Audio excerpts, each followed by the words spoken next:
own my tiny house outright. I have no debt on it whatsoever. And so in this video, I want to talk to you about how I financed my tiny house, what it cost. So I'm going to take you through the various elements of the cost of building the tiny house, getting the shell built, getting it towed, or the money that I put in doing it up, and how I managed to get that money so that when it was finished and when I moved in, I owned no money on it. And it was, and as I said, I'm completely debt free, which was the big purpose of building my tiny house. I will be as specific as possible in terms of what it cost me. Although when I started out, I was very diligently completing a spreadsheet as I went through for a long time. Every time I bought something, I put it on the spreadsheet. And then at some point, that became too much work. And so there's a bit of guesstimating at the end what the total cost of the tiny house was. So that's one thing. At the end, I got a little bit sloppy about that. So I don't know the exact total amount, but I have a pretty good idea sort of how much it is. And the other thing I want you to consider is when I talk about costs, this all got started in 2020, September 2020. And so the cost of building materials had not gone up so crazily as it went later on during the pandemic and even after that. So I think if I had to do it again now, and I will actually at the end of this video, I'll tell you if I had to start the build now with my current financial situation and current amount of money that I would have available, how I would do that to keep the costs really, really low, because that was one of the key reasons for why I did it the way I did. Okay, so just if you haven't watched any of the other videos, if you're new here, I'm Anna Marika, and I make videos about living in my tiny house on wheels and working towards a comfortable retirement at some point. Officially, I can retire in 5 years, but we'll see. So what did my tiny G cost me? Well, so I broke it up in different stages. So I had a tiny house builder build to lock up. So they build, so they got the trailer, they built the walls and the roof, and they put the windows in and the doors in, and that was it. So that's and that was the big money, obviously. And so I signed a contract with them in September 2020, and when I did that, I had to pay a deposit, and then there were 3 further payments that were specified in the contract. And so in the end, after 4 payments, I ended up, when Tiny was built by the tiny house builder, I had paid everything up to there. And that was, and I'm going to say it, put it in Australian dollars, and I'll give an estimate of what that might be like in US dollars. So to get the tiny house built to lock up was 67,000 Australian dollars. I'll actually, I didn't work out beforehand what that would be in US dollars, but that's how much it was in US dollars. So 67,000. Now, if I had a quick look on their website, and if I had to do it all again and get it built to lock up, it will be 77,000 Australian dollars. So 10,000 more than what I paid in 2022. And that is, so what are we talking about? That is 3.5 years ago. So 3.5 years, it's gone up $10,000. Then I had to pay towing to get it from where it was built, which was much further south here in Australia, up to where I have found a parking spot. That was 1.6 thousand Australian. And then I paid an electrician and a plumber and an air conditioner person to do the rough-in, so to put the electrician, the wiring and the plumbing and the pipes and all that sort of stuff. And that was $3,500. And then before I actually moved in, I had to pay the electrician and the plumber again to finish off some of the things. So all up, the big cost before I even started fitting it out myself was 75,000 Australian dollars. I don't know what a plumber will be cost now, but I'm sure that has gone up as well. So how did I pay for that? Because when Tiny got towed here to where it is now, I paid out of pocket. So I had money from a house that I sold in Sydney quite a few years before. So I had a house in Sydney. When my daughter finished primary school, I wanted to leave Sydney because I was really tired of the noise and the traffic and all the people. And so I sold the house, made a decent profit, and I put that money aside as a down payment, as a deposit for another house to buy. We moved to this rural town, but I wasn't sure. I'd never lived here. I didn't know anybody here, so I wasn't sure this was where I wanted to stay. So whilst we were kind of working out what this place was like, we rented a 3-bedroom house, and the idea was that at some point we think about where we wanted to buy a house, and then I used that money that I had as a deposit to buy a house. Well, best laid plans and all that. March 2020, pandemic hit, and I lost all my income, and I needed to use a decent chunk of that deposit just to live on, to pay the rent and to pay the electricity and all that sort of stuff. And I was running a business, and that business had overheads that needed to continue to be paid. So unfortunately, quite a bit of money disappeared down that drain. And also I realized that it wasn't even enough for a decent deposit because house prices had been going up and up and up and up. Anyway, but when I paid, when I decided to go with the tiny house and I signed the contract, I had enough to pay. I think I had enough for 2.5 down payments of those progress payments. Fortunately, just after I signed the contract, I got a full-time working contract, working from home, which worked out really well. And that was a contract in instructional design, and I earn good money when I do that work. So then the rest of the money that I needed to pay for the tiny house builder and for the towing and the electrician and all that sort of stuff, I just saved up. So when I earned money, I would put every dollar that I didn't need. We were quite frugal for quite some time. I put every dollar that I did not need for anything, I put aside and used that to pay for to pay the tiny house builder and things that needed to be paid. So that's how I was able to pay for the shell and the roughing, as it's called, when they do the wiring and the what have you. And after that, I just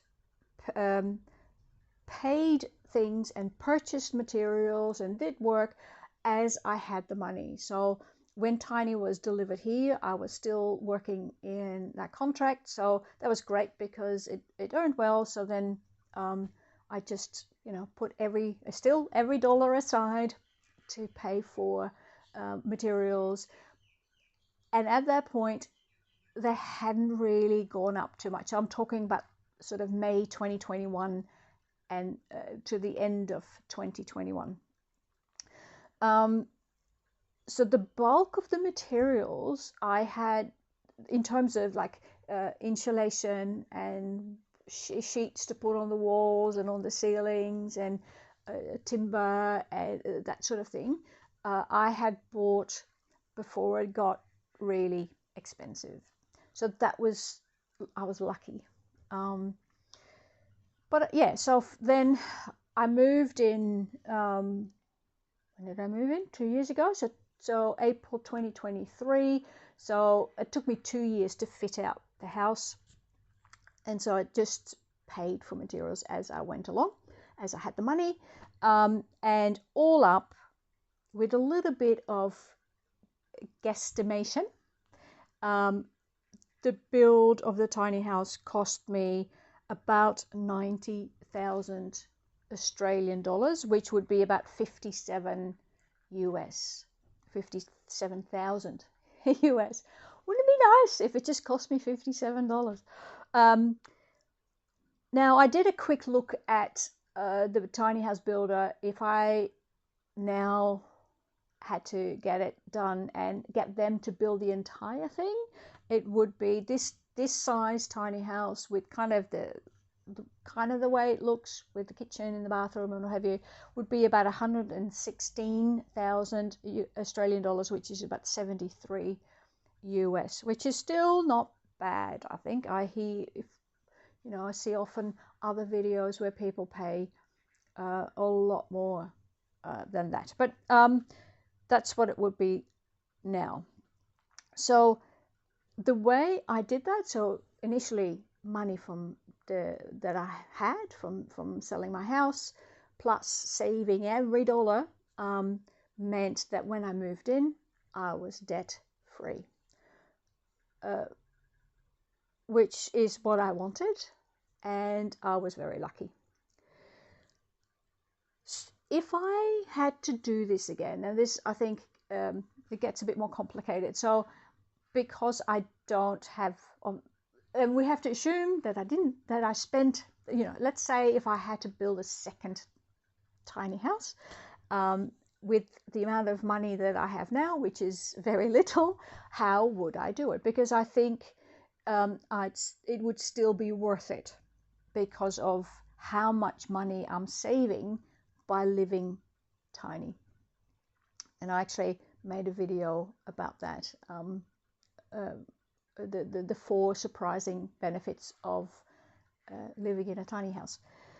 So it's still very much worth it, but I would financially have to do it very differently. And I think it might be interesting to share with you how I would tackle it now, because maybe some of those ways will help you to achieve the dream, if that's what you're looking for. So if I had to do it again, I would have to make quite a few sacrifices that I would be quite willing to make. At the moment, I work as a freelance instructional designer, and I have my online endometriosis nutrition clinic, and the income from that is not very high and definitely not conducive to investing in building anything. So I would make a big sacrifice, and I would go back to work, if you like.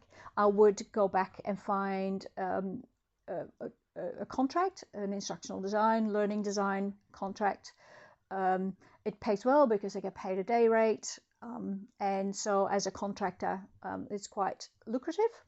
And I would look for a 1-year contract, definitely to begin with, just so that I could put so that I would have a lot of money that I could put aside. If I didn't have the tiny house, if I were living in a normal house at the moment, I would look at buying a caravan and make that habitable, and then live in the caravan while I work on the tiny house. Because the amount of money I saved by living here and not in a normal house that I need to pay a landlord rent for, that would really be helpful, because then if I also had this contract work, then I would be able to save up a lot of money, and so I would probably very quickly get to the money that I would need to pay the tiny house builder. I would again get someone to build the structure because I feel very safe that it's built by a professional. And I think if I built it all myself, I would still feel uncomfortable that that the loft might not have been attached properly, and then the loft would drop down in the middle of the night or something. Or I would explore self-built, but with a lot of experienced help. And perhaps that would be, so I would then buy a trailer, well, a proper trailer, but then see if I have, friends that are confident and experienced DIYers, and see if they want to help me build the tiny house. I would also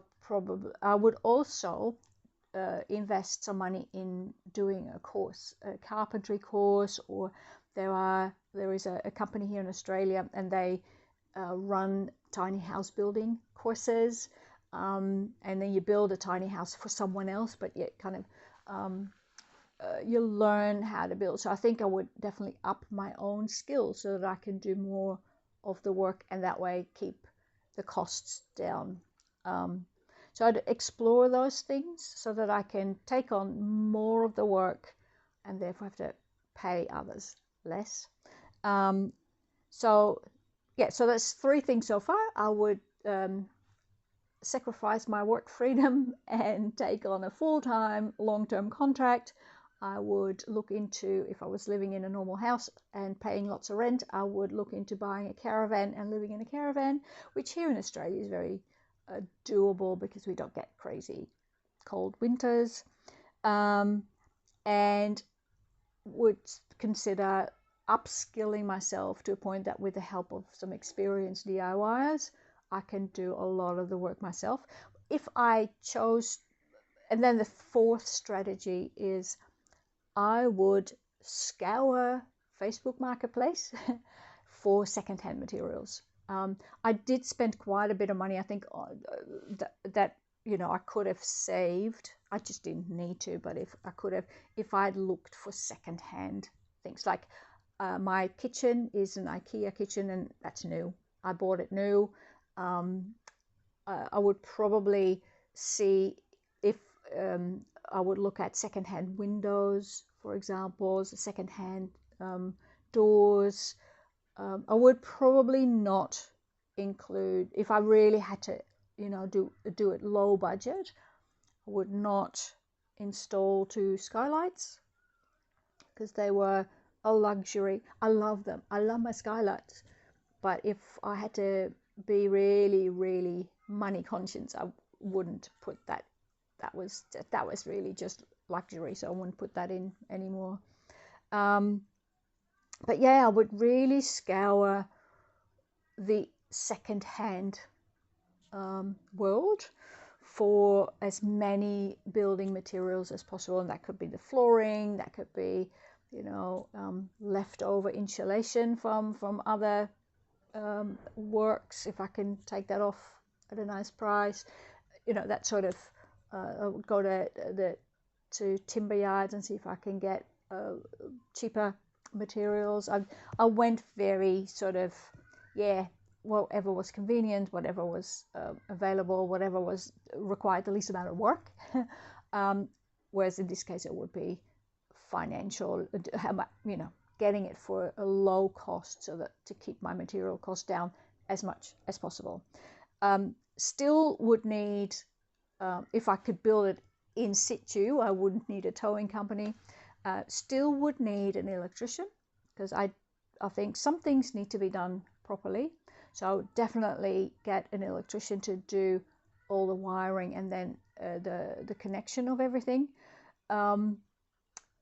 I would get a plumber, but probably mostly for the hot water system, because in the end I did most of the actual, once the piping was done, I did the rest of the plumbing, and would probably leave the air conditioning for now, because if you watched last week's video, you'll know that I found strategies to keep the house nice and cool without actually using an air conditioner. So I would definitely go the low cost option, and really make sacrifices in terms of I don't want to work full time. I don't want to be in a contract that is a year long at least, and having to commute 2 hours each way into the city, Sydney City, to go to work. But if that's what it takes, knowing what I know now and knowing how it has completely changed my life, I would totally make that sacrifice. It would be worth it. And so yeah, so that's kind of what it cost. Now I know that in Australia now there are tiny house builders who also have a connection or relationship with a company that provides loans. So more and more builders now, where you can get a loan with them to get the tiny house built, depending on how much that how much how willing they are to go with the contract work that I do. That could be an option as well to finance it. I would just not end up being debt free, and I would think long and hard about that. But it is absolutely an option to think about, just to make it happen. But I prefer not to, because one of the things that I love about the situation I'm in now is that I am debt free, and that is such a wonderful experience. So that is how I finance it and how much it cost me to build my tiny house. I did reuse a lot of things that I had. So the couch is a day bed that we had. I had a bookcase. I had a lot of IKEA storage cabinets that I've repurposed. So there's a lot of things that I, where possible, reused, and would definitely do that again as well.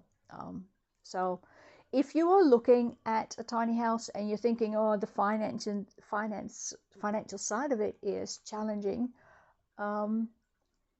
first of all, do your research and find out how much it actually would cost and what the options are to pay for it. I know that definitely in the US there are tiny house villages that are set up by tiny house builders, and they have ways where you can buy a tiny house that they built in their village, and so there are ways that you probably would pay more per month, but you can then pay off it.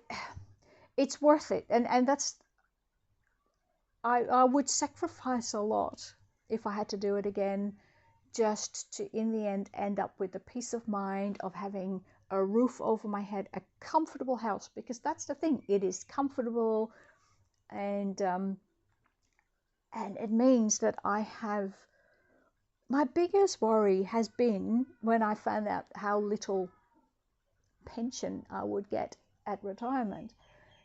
My biggest worry had been becoming homeless, and women over 50 are the fastest growing demographic of homelessness.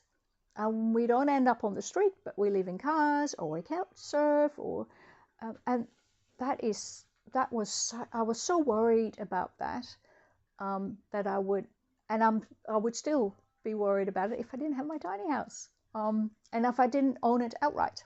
So nobody can take it from me. I will always have a roof over my head that is comfortable, and I'm safe and secure, and the rest of living is low cost. So yeah, have a good think about it. If it is something that you worry about, definitely consider, and think about how you could make it work financially. And as I said, if I had to, I'd buy a caravan and live in a caravan for a while, and then as a step up to a tiny house. I hope that was insightful, that you get a sense of how much it costs to have a tiny house built. and that it gives you ideas as to how you could make that, if that's your dream, if you can make that come true as well. Next week's video is going to be, on my end at least, an enormous challenge because I'm going to take you on a tour of my bathroom. I mean, tour is not the right word. My bathroom right there is, if I live in a tiny house, it's a tiny bathroom. And I'm not quite sure yet how I am going to film every element of the bathroom. But I have a week to work it out, and I will work it out.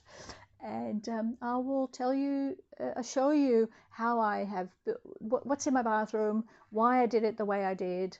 I'll tell you what is working, I'll tell you what isn't working, what still needs to be done, and hopefully give you some ideas as to what you could do in a tiny, tiny space for a bathroom. All right, see you next week.